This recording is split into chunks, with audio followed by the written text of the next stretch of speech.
Itu aku nggak seneng banget. Sangat banyak cita-cita saya untuk memperjuangkan keluarga saya. Hal yang buruk seperti kekerasan. Aku nggak ingin jadi PMI.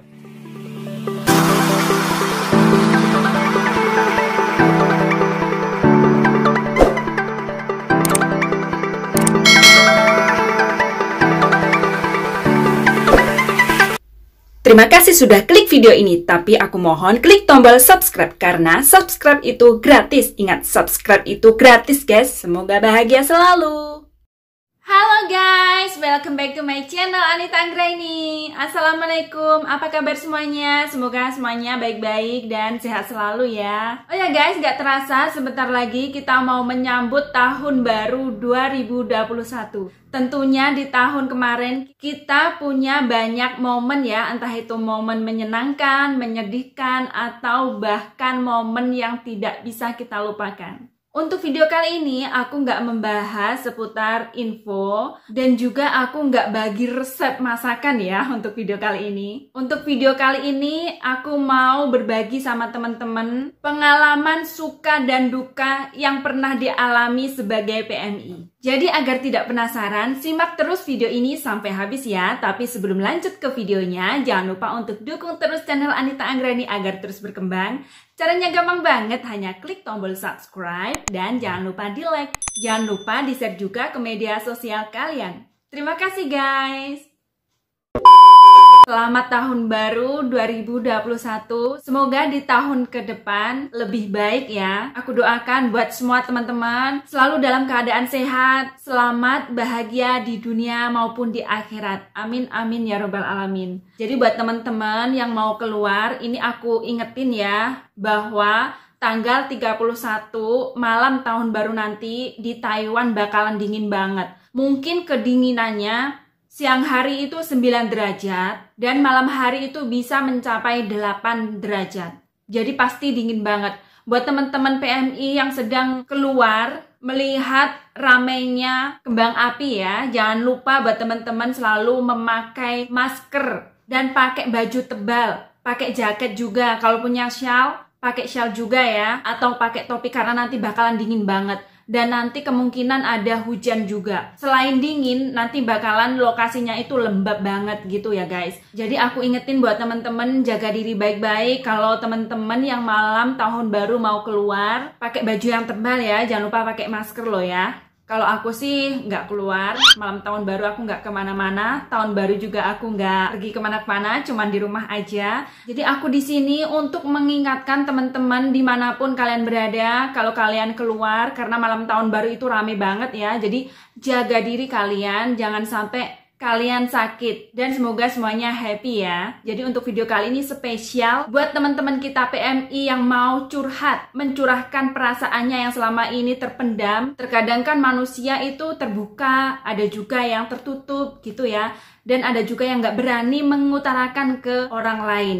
Jadi untuk video kali ini spesial banget buat teman-teman kita PMI untuk mencurahkan dan untuk mengutarakan unek-uneknya. Karena kita sebagai PMI perjuangannya itu nggak mudah loh guys. Dari rumah kita mau menuju ke Taiwan itu butuh perjuangan. Di Indonesia saja di dalam PJTKI kita masih belajar, masih dites, butuh perjuangan. Dan sesampainya di Taiwan kita masih berjuang, kita masih bekerja keras sebagai pahlawan devisa itu tidak mudah dan tidak semua orang bisa melakukannya. Jadi untuk video kali ini kebetulan kemarin ada perusahaan Yorpeng sedang menginterview teman kita PMI, pengalaman suka dan duka sebagai pahlawan devisa. Agar teman-teman gak penasaran, simak video ini. Halo Sobat PMI, perkenalkan nama saya Anita Anggraini. Hai, Assalamualaikum warahmatullahi wabarakatuh. Nama saya Fitra Sujijonisa, saya PMI dari Hong Kong.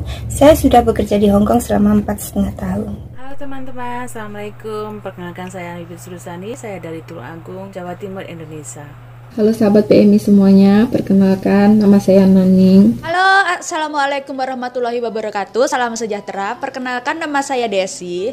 Saya bekerja sebagai PMI di Taiwan sudah kurang lebih 4 tahun. Halo Sobat PMI, perkenalkan nama saya Mujiono, asal dari Sumatera. Halo Hal yang paling menyebalkan buat aku adalah kalau majikan di rumah itu aku nggak seneng banget. Ketika kita harus terbangun di malam hari karena kita jaga lansia yang tidak ada waktu signifikan jam kerja dan jam tidur, jadi kita itu istilahnya harus standby 24 jam. Jadi ketika lansia harus bangun untuk ke kamar kecil, untuk buang air kecil, kita itu mau nggak mau harus terbangun, dan itu sangat-sangat mengganggu sekali. Paling nggak enaknya kalau pasien rewel, kalau malam bangunin, malam nggak bisa tidur, itu yang sangat jengkel sekali. Hal yang menyebabkan buat saya itu majikan itu sangat cerewet. Ketika kakek dan nenek yang saya rawat itu tidak mau mendengarkan instruksi dari saya. Ketika instruksi tersebut tidak diturutin, saya merasa jengkel sekali. Hal yang tidak enak menurut saya yaitu mendapatkan majikan yang pelit, rewel. Ya karena kalau majikan aku di rumah serba nggak enak. Misalkan nih kalau aku mau bersih-bersih, terus ada majikan, pasti bilang, caranya ini gini loh, ini bersihnya caranya kayak gini loh. Ataupun majikan gak banyak ngomong, gak banyak komplain. Kalau kita mau makan, mau ngemil, mau aktivitas apa, itu kayak canggung, kayak gak nyaman banget gitu kan. Ya walaupun gak semua majikan itu cerewet, gak banyak bicara, tapi kita kan gak tahu isi dalamnya tuh kayak gimana. Apalagi majikan aku itu seorang bos. Terkadang bos itu kerja di kantor, kerja di rumah. Dan kalau kerja di rumah, bayangkan aja dia itu di lantai 1 dan aku di lantai 1. Aku mau duduk nggak enak, mau bekerja, aktivitas nggak nyaman, kayak gimana tuh. Dan itu menyebalkan banget, nggak suka banget deh pokoknya. Karena kita sudah capek bekerja sehari ya, yang masak, bersih-bersih, belanja, merawat lansia, belum lagi lansianya yang kadang rewel itu ya, itu kan udah capek banget. Malamnya itu kita masih harus terjaga juga sewaktu-waktu, jadi tidur itu kayak nggak nyenyak gitu loh. Tidurnya itu seperti di tengah-tengah antara tidur dan nggak tidur. Itu sangat mengganggu sekali di hari berikutnya, karena ketika kita bangun itu terkadang kepala kita itu pusing gitu, badan capek semua, kayaknya nggak fresh gitu. Karena gimana ya, kalau malam kita kan seharian kerja jadi capek, pengen istirahat dengan tenang, tapi karena tuntutan pekerjaan, karena ya kita harus layani pasien dengan penuh hatinya. Kenapa ya hal yang menyebalkan? Karena mereka tuh terlalu over. Menurut saya tuh mereka tuh terlalu over. Ya kalau majikan cuman tanya yang umumnya, yang biasa saja sih itu nggak masalah ya. Tapi kalau berlebihan, sangat-sangat berlebihan, itu bagi saya. Dan mereka selalu kepo. Jika kakek dan nenek yang saya rawat tidak menuruti instruksi dari saya atau tidak melakukan instruksi yang saya berikan, mungkin mereka dapat mengalami kecelakaan dan bahkan dapat mengalami hal-hal yang merugikan bagi diri mereka sendiri dan bahkan saya sebagai perawat mereka. Gimana tidak menyebalkan? Kita sebagai orang asing, PMI di sini diperlakukan dengan secara tidak adil. Contoh kecil dalam kerjaan kita lebih berat, sedangkan orang Taiwan yang lebih ringan. Pelitnya itu pun bikin kita juga tidak adil. Untuk konien biasanya kalau orang Taiwan ada lah sedikit angpau, tapi kalau buat PMI tidak ada sama sekali. Itu yang buat kita jengkel, menyebalkan, rasa tidak adil di sini. Ya gimana lagi, namanya orang, kita harus mau nggak mau kita harus terima.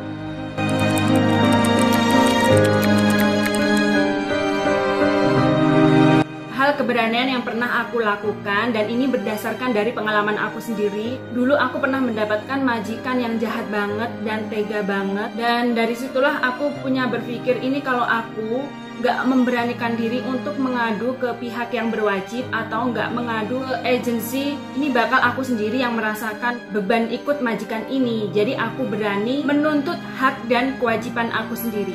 Aku berani bicara dan aku berani menghadapi masalah siapapun itu yang aku hadapi, asalkan aku di jalan yang benar. Keberanian saya setelah menjadi PMI itu adalah saya lebih mengerti tentang memperjuangkan hak-hak saya, hak berbicara. Kadang itu ya, kita itu masih dipandang sebelah mata oleh majikan. Jadi salah benar, kita itu di posisi yang salah, seperti itu. Tapi selama kita benar, selama saya pribadi, selama saya benar, saya akan memperjuangkan hak saya untuk berbicara dan hak saya untuk dihargai juga, seperti itu. Karena kita semua itu sama manusia dan kita itu memiliki hak untuk dihargai juga, seperti itu. Misalnya kayak majikan kadang bayar gajinya itu kurang, telat, seperti itu. Kita itu harus memiliki keberanian untuk mempertanyakan dan meminta hak kita, karena itu penting sekali. Kebanyakan dari, maaf ya, kayak teman-teman kita yang lain, mungkin mereka yang masih baru, yang masih takut seperti itu, mereka itu lebih, udahlah gak apa-apa, seperti itu. Tapi itu sangat-sangat merugikan kita.